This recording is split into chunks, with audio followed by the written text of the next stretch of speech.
The best way to overcome "I want to go home and think about it" is to eliminate that objection.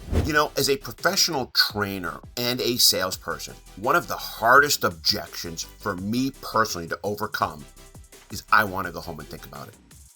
But let me share with you why people make that statement. Now, some do truly want to go home and think about it, but I'm here to tell you it's a very small percentage. The main reason why people state they want to go home and think about it is based on one of three factors, and in this order. Number one, you're on the wrong car. You did not find a car that they loved. You focused too much on their budget, on certain options and features, and you lost focus of the inventory walk process, which was to find a car they love. Number two, they don't want to do business with you.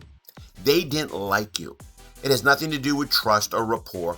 They just did not like you, and they don't want to do business with you. Or number three, that throughout their sales process, they have decided they did not want to do business at your dealership.